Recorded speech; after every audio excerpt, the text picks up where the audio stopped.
There were moments when men's cruelty could not be explained. It had to be seen.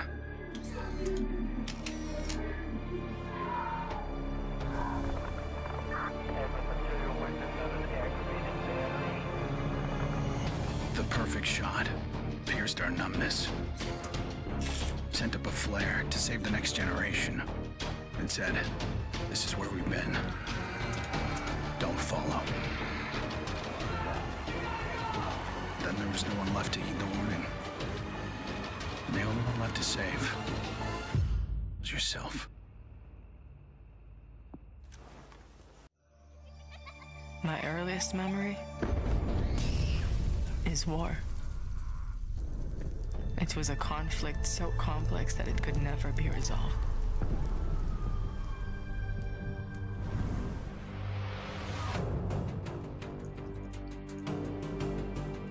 But this war isn't complicated.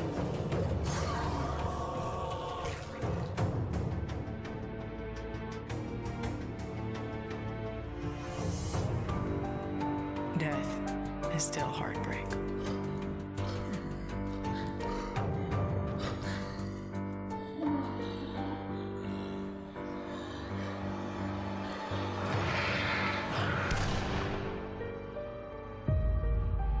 But a kill is a kill.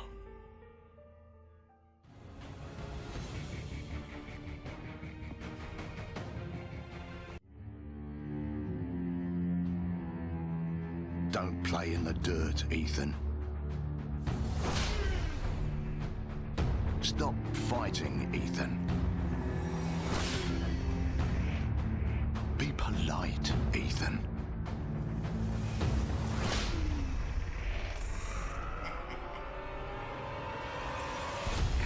We can suppress the animal instincts all we want, bury them under layers of polish.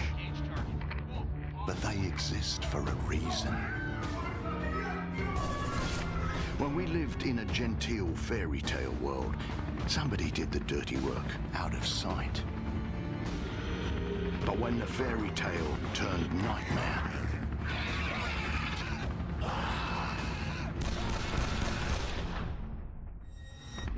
those instincts were the only thing that kept us alive.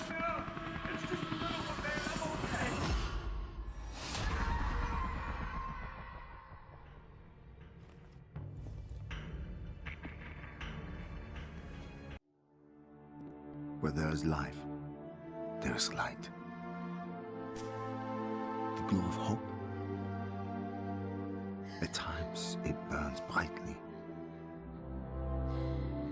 but dwindles and fades.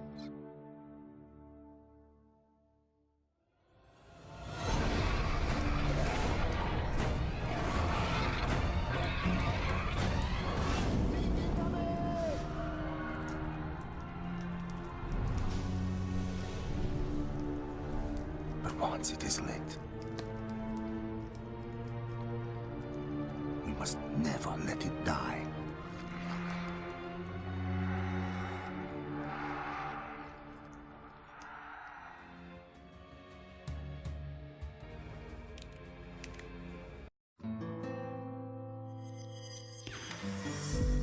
I was born into this life.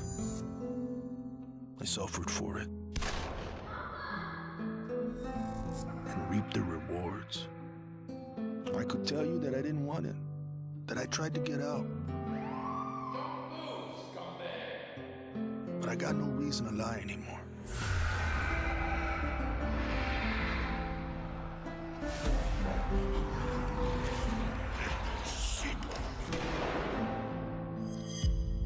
That life is the only reason I'm still here.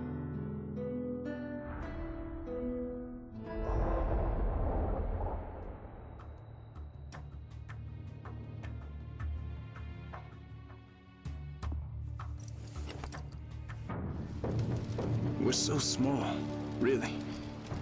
Insignificant. In the grand scheme, one life means so little. You dedicate yourself to a principle.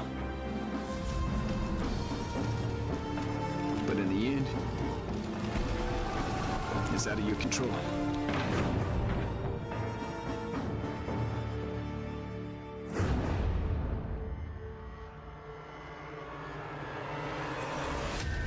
In this world,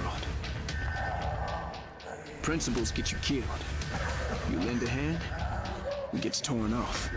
You hesitate, you die. So you want to save someone?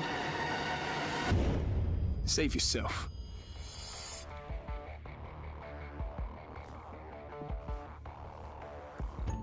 To all my classmates who alienated me because I was different. To anyone who never gave me a chance.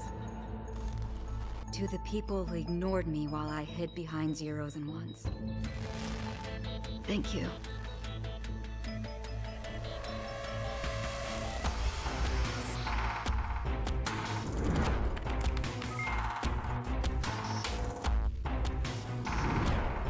Without you, I would never have made it this far.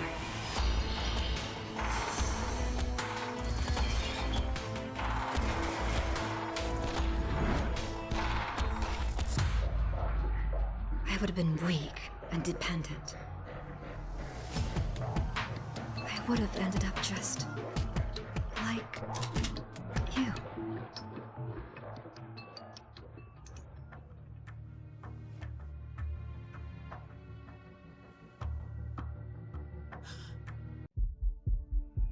There's never a moment when you forget. It's there when you fall asleep and when you wake up. You keep going over the things you should have done. I should have stayed home that day. I should have held on.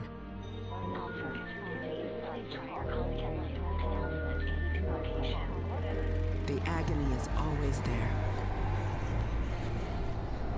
But I've learned to live with it. Because the only thing stronger than regret is hope.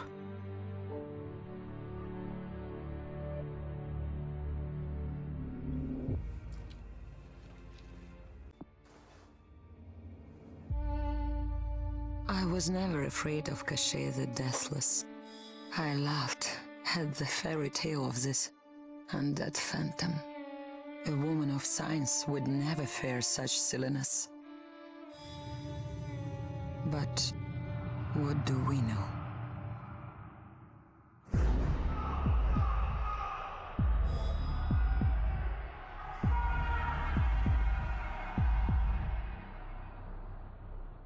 Science cannot explain what I've seen.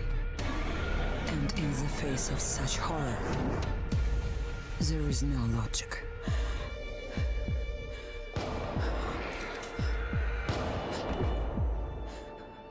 Only faith.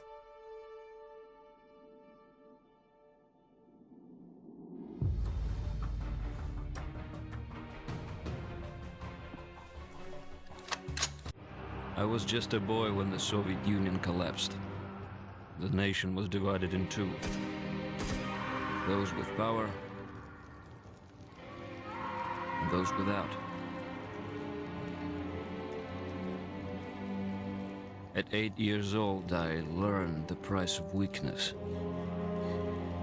And I vowed never to pay that price again. I became the strong man. I gathered wealth, influence, and power. But nature is indifferent to the hierarchy of men. Once more, she burned my world to ashes,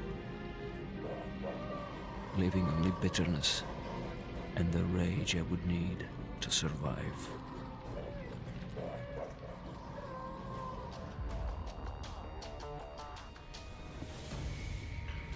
People don't believe something can happen until it does. They live in cheerful ignorance of the coming storm. I could see nothing else. When it finally arrived, I felt relief. At least now the danger had taken shape. Now, I had a target.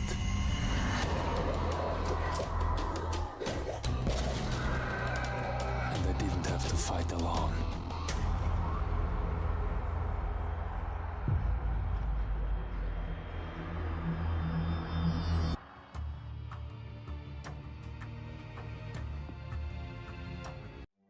I will not be welcome in the kingdom of heaven.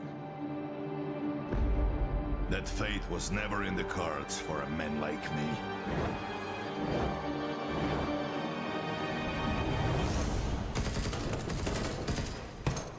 The Lord had other plans.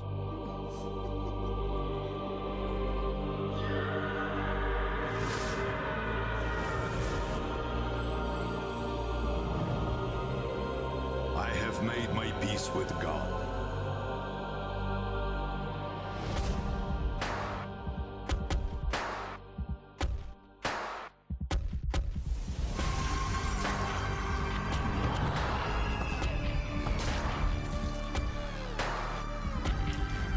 He is with me in this life. And that is enough.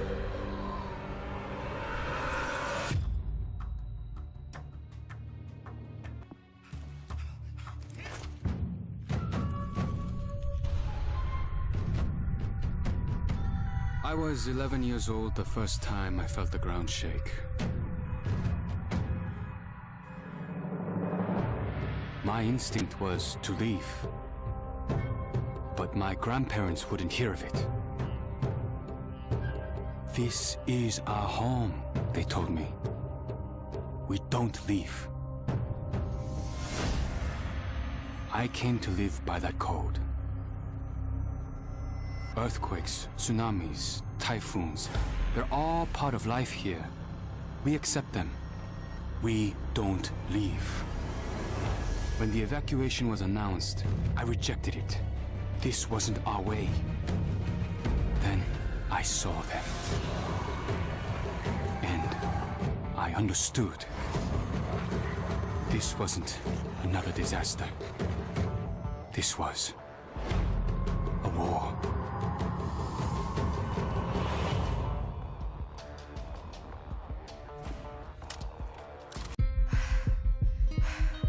Nobody expected a 9-year-old girl from Tokyo to be fascinated by guns. Nobody imagined a 22-year-old university senior would drop out and train for the biathlon. Nobody believed that the daughter of a salaryman could win Olympic gold. And nobody predicted that a necrotic plague would decimate our planet's population. But life is all about the unforeseen.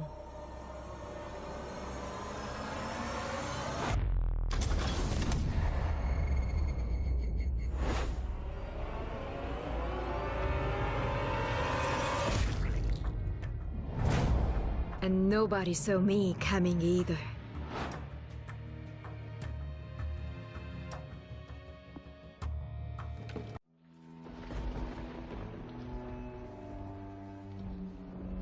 I always wanted to be a cop. Thought I could do some good.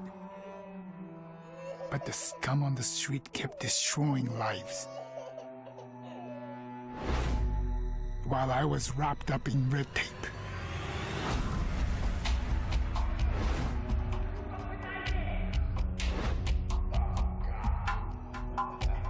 Shackled by senseless laws.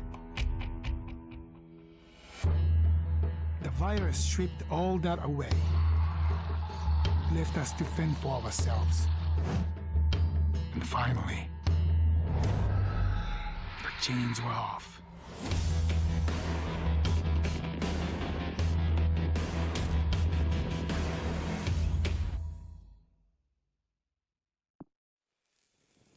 Growing up in Tokyo, you either became a salaryman or you were a waste.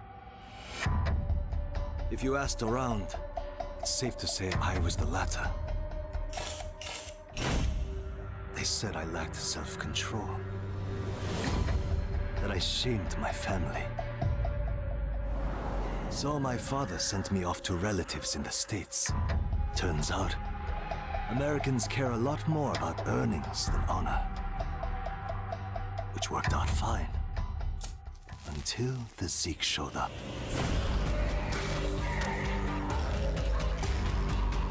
The Japanese decided to evacuate. They didn't have the firepower to fight. But I had special skills. So when everyone else was leaving, I went home.